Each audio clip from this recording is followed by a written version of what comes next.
Hello बच्चों, कैसे हैं आप सब? एकदम बढ़िया। बच्चों, क्लास 10th का आज एक और प्यारा सा क्वेश्चन करते हैं। टॉपिक क्लास 10th का, जिसका नाम है बच्चों आपका दूरदृष्टि दोष।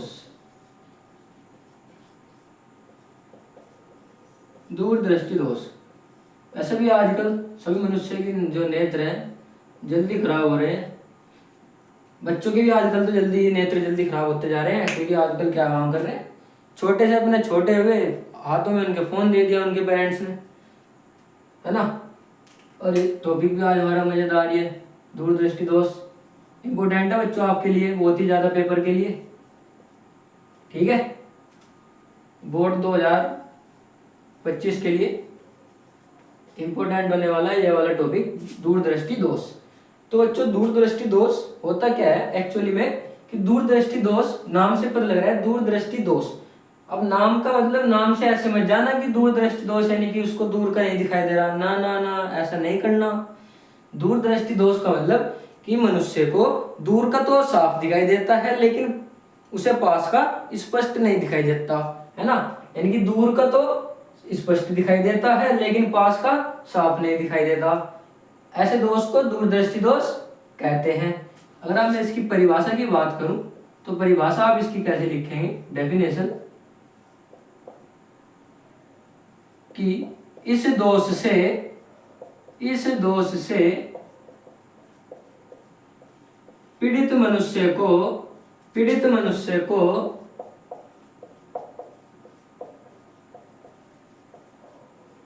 दूर की वस्तुएं तो स्पष्ट दिखाई देती है, परंतु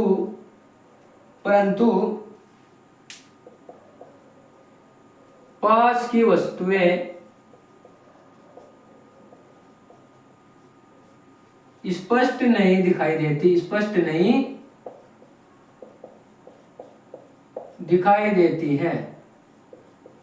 ओके बच्चों, यानी कि दूरदृष्टि दोष का मतलब है कि दूर की वस्तुएं तो स्पष्ट दिखाई देती हैं, यानी कि इसका अपोजिट। ऐसे निकट दृष्टि दोष था तो निकट की वस्तुएं स्पष्ट दिखाई दे रही थी, दूरदृष्टि दोष है यानी कि दूर की वस्तुएं स्पष्ट दिखाई देती हैं परंतु पास की वस्तुएं स्पष्ट नहीं दिखाई देती। इस दोष को कहते हैं बच्चों हम दूरदृष्टि दोष। और इस दोष में क्या होता है कि जो मानव के नेत्र का निकट बिंदु है वो 25 सेंटीमीटर से दूर चला जाता है। यानी कि इसमें दोष में क्या होता है, नेत्र का निकट बिंदु 25 सेंटीमीटर से अधिक दूर हो जाता है। इस दोष में नेत्र का निकट बिंदु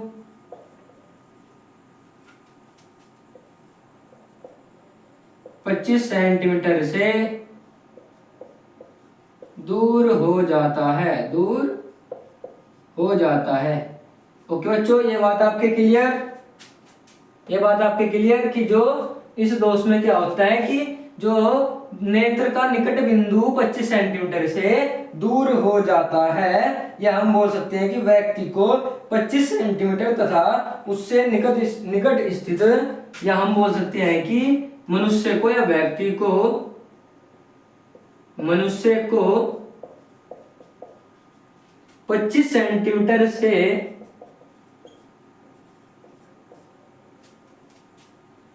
मनुष्य 25 ऐसे लिखते हैं बच्चों उसको, अतः मनुष्य 25 सेंटीमीटर से निकट स्थित वस्तु को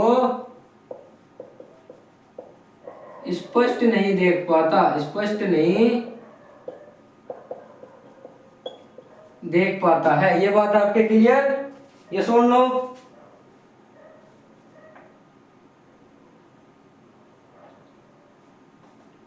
यस और नो? ओके सर, ये बात हमारी क्लियर। अगर मैं इसके डायग्राम की बात करूं तो ये एक बिंदु O है, इससे हमारी दो किरणें गई, ठीक है। ये एक बिंदु O है, यहाँ पर हमारी क्या है, ये वस्तु रखी है O बिंदु पर, इससे हमारी दो किरणें एक ये वाली और एक ये वाली दो किरणें गई। अब बच्चों क्या होगा कि ये ऐसे बनाते हैं, ऐसे निकट दृष्टि दोष में हमने बनाया था अपना नेत्र, ऐसे ही नेत्र का डायग्राम बनाते हैं। यहाँ पर ये हो गया बच्चों आपका नेत्र लेंस, ये हो गया बच्चों आपका नेत्र लेंस। ठीक है।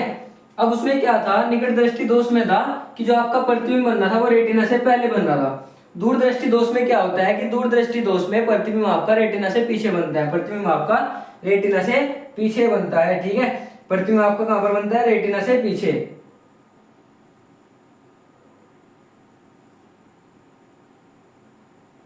कुछ इस प्रकार कर, ओहो ऐसे तिरछी कहाँ जा रही हो, ऐसे, यानी कि प्रतिबिंब आपका कहां पर बनेगा, यहां पर। प्रतिबिंब यहां बनेगा रेटिना से पीछे, रेटिना से पीछे बना प्रतिबिंब, रेटिना से पीछे बना प्रतिबिंब। ये आपका क्या है, रेटिना। और ये बच्चों क्या है, निकट रखी वस्तु। ये क्या है बच्चों, आपकी निकट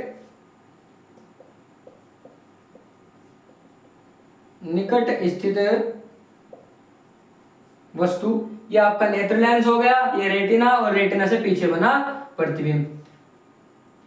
अब क्या होता है बच्चों इसमें कि इस दोष से पीड़ित मनुष्य को दूर की वस्तु तो स्पष्ट दिखाई देती है, परंतु पास की वस्तु स्पष्ट नहीं दिखाई देती। इस दोष में नेत्र का निकट बिंदु 25 सेंटीमीटर से दूर हो जाता है, अतः मनुष्य 25 सेंटीमीटर से निकट स्थित वस्तु को स्पष्ट नहीं देख पाता। ठीक है, ये आपको हो गया निकट स्थित वस्तु। जब ये नेत्र लेंस से टकराई अपवर्तन पश्चात क्या होता है कि रेटिना से पीछे बन जाता है इसका प्रतिबिंब, इसलिए इसको कहते हैं हम दूरदृष्टि दोष।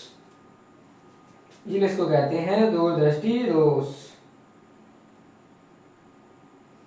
और निकट दृष्टि दोष में बच्चों क्या होता था कि निकट दृष्टि दोष में जो आपका प्रतिबिंब बनता था वो रेटिना से पहले बनता था, रेटिना से पहले बनता था। ठीक है, निकट दृष्टि दोष में आपका प्रतिबिंब रेटिना से पहले बनता था।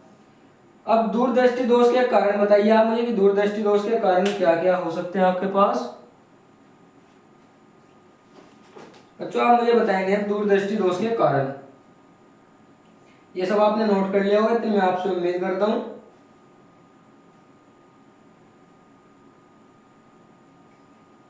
ओके बच्चों, अब करते हैं अपने दूरदृष्टि दोष के कारण।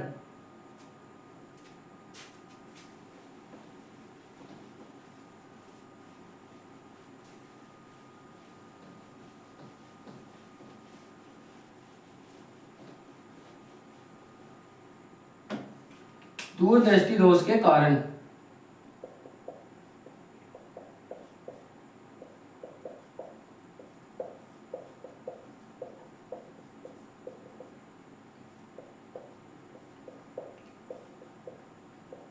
बच्चों सबसे पहला आपका जो इसका कारण होगा, जैसे हम निकट दृष्टि दोष में पढ़कर आए थे, ऐसे जब हम इसमें बताएंगे कि सबसे पहला इसका कारण होगा कि नेत्र लेंस की वक्रता का कम हो जाना, कि नेत्र लेंस की वक्रता का कम हो जाना।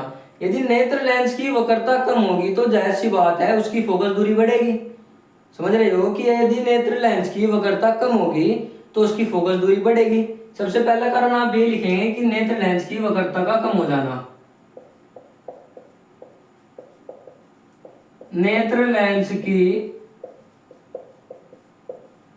वक्रता का कम हो जाना, जिससे उसकी फोकस दूरी बढ़ जाती है, जिससे उसकी फोकस दूरी बढ़ जाती है। अब बच्चों आप देख रहे होंगे जो आपने निकट दृष्टि दोष में पढ़ा था ये कुछ उसका अपोजिट सा है ना, उसका क्या है, अपोजिट सा है। तो इसके आसान है, मतलब याद करना इसको बहुत आसान है। अगर आपने निकट दृष्टि दोष या दूर दृष्टि दोष इनमें से कोई भी एक बहुत ही अच्छे तरीके से अगर आपने याद कर लिया ना तो दूसरा ऑटोमेटिक अपने आप आसान हो जाएगा आपको याद करना। ठीक है, समझना तो खैर बहुत आसान है, जब हम आपको समझाएं तो समझने में क्या दिक्कत है।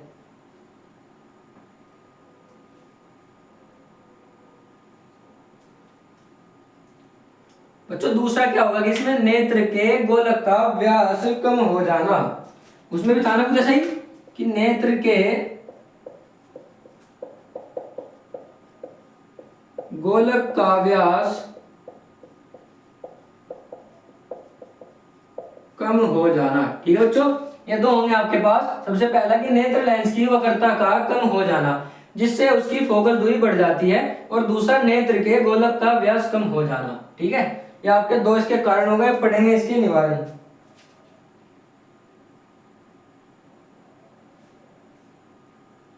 अब पढ़ेंगे बच्चों इसका निवारण। निवारण कैसे करते हैं इसका।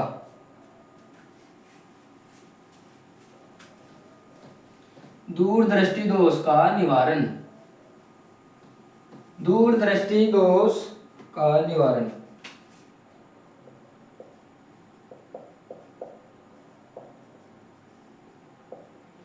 अब बच्चों आप मुझे बताएंगे कि आपने निकट दृष्टि दोष में कौन सा लेंस यूज करा था इसके निवारण के लिए। सर हमने क्या काम करा था, हमने अवतल लेंस लिया था निकट दृष्टि दोष में उसके निवारण के लिए। ऐसे ही आप क्या काम करेंगे कि दूरदृष्टि दोष में निवारण के लिए लिया जाता है उत्तल लेंस। कौन सा लेंस, उत्तल लेंस। उत्तल लेंस से बच्चों दूरदृष्टि दोष का निवारण होता है। ठीक है, और अवतल लेंस से निकट दृष्टि दोष का निवारण होता है। इज इट क्लियर और नॉट? बताओ बच्चों, इज इट क्लियर और नॉट?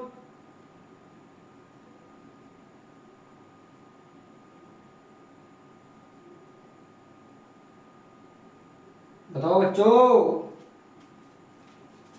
अगर मैं आपको डायग्राम बना दूं तो आप लिख ले तो आप खुद ही लेंगे। ठीक है, क्योंकि निकट दृष्टि दोष का बिल्कुल सेम है। लिख तो आप इसको खुद ही लेंगे, मैं आपको डायग्राम से समझाता हूँ कि इसका निवारण। वैसे मैंने आपको बता दिया कि इसके निवारण के लिए, चलो मैं लिख ही देता हूँ छोटे से उसमें, बाकी थोड़ा बड़ा कर कर आप खुद लिख लेंगे इसे। बच्चों इस दोष के निवारण के लिए उत्तल लेंस का उपयोग किया जाता है। इस दोष के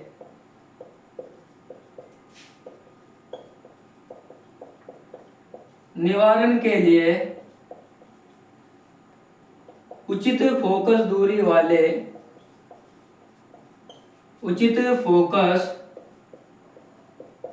वाले उत्तल लेंस का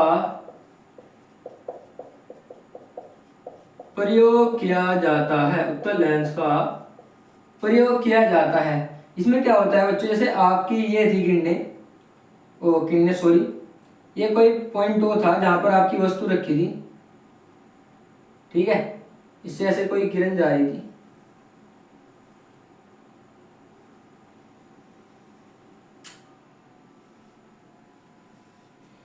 कुछ इस प्रकार था ना बच्चों। बच्चों थोड़ी मेरी ड्राइंग ऐसी है तो हंसना नहीं है, थोड़ा साफ सा करके बना देगा इसको, अच्छा से नहीं लग रहा।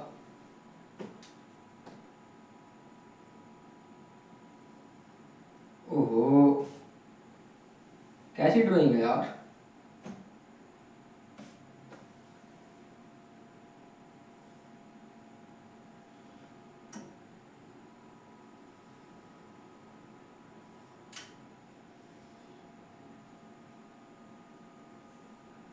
बच्चों ये आपका हो गया आपका नेत्र लेंस, ये आपका हो गया नेत्र लेंस। और क्या था कि नेत्र लेंस से क्या होता था कि यहां से हमारी कोई ये किरण ऐसे, यहां पर एक हमारी वस्तु रखी थी, और इस दोष को दूर करने के लिए इसमें हमने लगा दिया एक अपना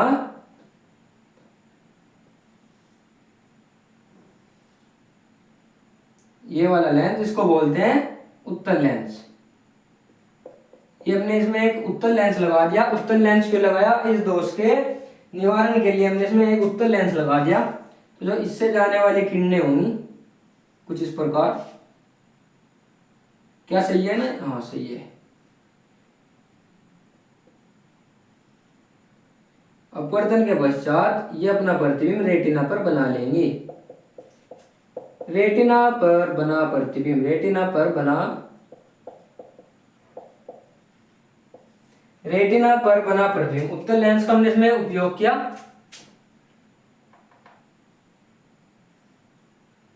बच्चों इसमें थोड़ा हमने उत्तल लेंस का एक उपयोग किया है, छोटा सा मामूली सा बेचारा सा एक उत्तल लेंस लगा दिया इसमें, और इस दोष का कर दिया हमने निवारण। इस दोष का हमने कर दिया निवारण। ठीक है बच्चों, एक उत्तल लेंस लिया, उत्तल लेंस इसमें लगाया और इस दोष का कर दिया हमने निवारण। इसको आप खुद लिख लेंगे, ये हमने डायग्राम इसका बना दिया। ये आपको बताइए ये क्या है, रेटिना, और ये क्या है बच्चों आपका नेत्र लेंस। ठीक है बच्चों, अब आप इसको फटाफट नोट करेंगे और ये हमारा कंप्लीट हो गया दूरदृष्टि दोष।